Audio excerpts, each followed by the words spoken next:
এবার বিজয়ের মাসে জাতির 7 শ্রেষ্ঠ সূর্য সন্তানকে নিয়ে মোহনার ধারাবাহিক আয়োজন। দ্বিতীয় পর্বে আজ থাকছে বীরশ্রেষ্ঠ মতিউর রহমানকে নিয়ে প্রতিবেদন।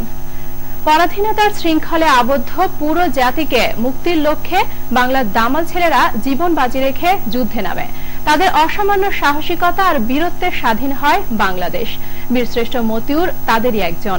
মুক্তিযুদ্ধে অনন্য অবদানের স্বীকৃতি হিসেবে পরবর্তীতে তাকে দেয়া হয় রাষ্ট্রের সবচেয়ে বড় সম্মাননা বীরশ্রেষ্ঠ খেতাব। রেজন কর্মীর ডেস্ক রিপোর্ট।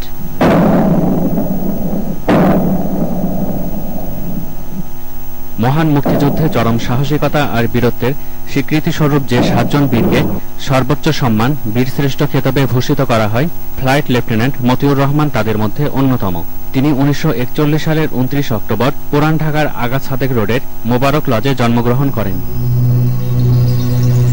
মতিউর রহমান সবসময় স্বপ্ন দেখতেন পরাধীন না মানা স্বাধীন সার্বভৌম এক বাংলাদেশের।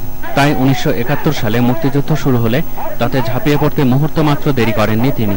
পাকিস্তানে কর্মরত এই বৈমানিক ছুটিতে এসে নিজ এলাকা ভৈরবে যুদ্ধ সংগঠনের পাশাপাশি নিজেও সরাসরি অংশ নেন। ছুটি শেষে কর্মস্থলে ফিরে গেলেও ইচ্ছে ছিল বিমান নিয়ে দেশে ফিরে সর্বাত্মক যুদ্ধে যোগ দেবেন।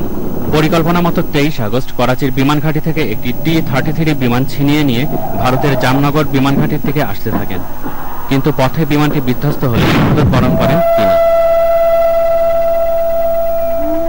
দীর্ঘ 35 বছর পর 2006 সালের 23শে জুন এই সূর্য সন্তানের দেহাবশেষ মাতৃভূমিতে ফিরিয়ে আনা হয়। পরে 25 জুন তাকে রাষ্ট্রীয় মর্যাদায় দাফন করা হয় মিরপুর শহীদ বুদ্ধিজীবী কবরস্থানে। রেজওয়ান করিম, মোহনা, ন্যাশনাল ডেস্ক। এ পর্যায়ে নিচ্ছি মার্কেন্টাইল ব্যাংক লিমিটেড সংবাদ বিরতি। এরপর অন্যান্য সংবাদের সঙ্গে থাকছে